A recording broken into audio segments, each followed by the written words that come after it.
Submission, round three. Not exactly what I anticipated, because I would think that if there is one place you don't want to fight Paul Craig, it's probably going to be in his guard. But that's the beauty of a Brenden Allen, is that when you have such a versatile skill set, you could say, I'll fight you wherever you want to take the fight. If it's standing, you don't want to be there with me. You want me to jump into the guard? Not a sweat. But AJ, there was a little bit of sweat. That calf slicer Paul Craig had was close for a second. And if there wasn't as much experience and poise by Brenden Allen, I think that we could have saw a little bit of a different outcome. Nonetheless, it was beautiful. What'd you take of the performance? Man, I want to touch on that calf slicer for a second, because for a jiu-jitsu novices myself, man, I was curious why Brenden Allen gave up such a deep choke. Next thing you know, you see his foot going the exact opposite direction, slicing that calf. It was very impressive. And what I liked most about the Brenden Allen performance, and even on Paul Craig's side, man, he showed growth as well.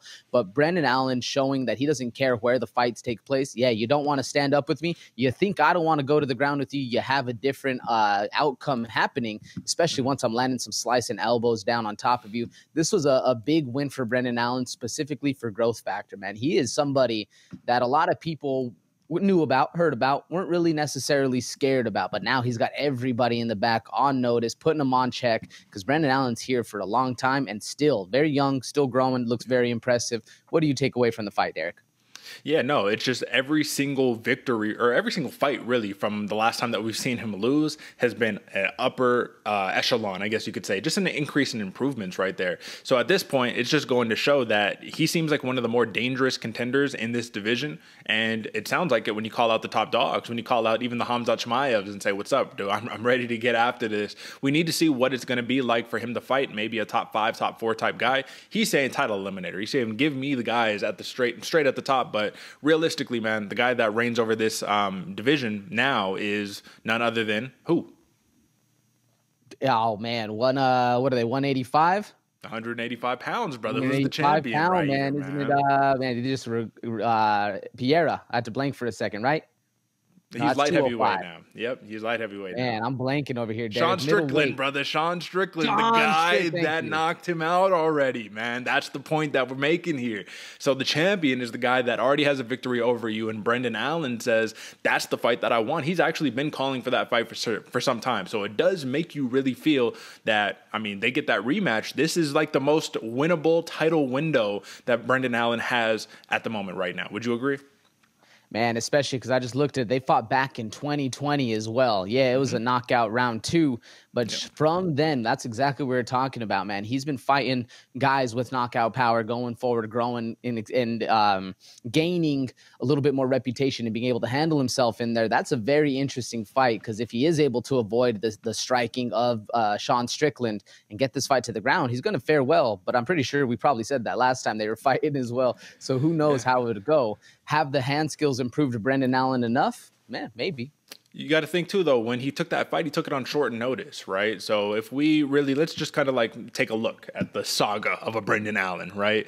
So yeah, since that last loss, or I guess the last loss was Chris Curtis, right? That was also another short notice bout. So it's 2 short notice bouts that he lost. Sean Strickland, before, he was supposed to fight Ian Heinisch, right? 7 days later, he fights Sean Strickland. So that's kind of one of the issues that you have right there. But yeah, it's an impressive resume when you look at it through and through, man.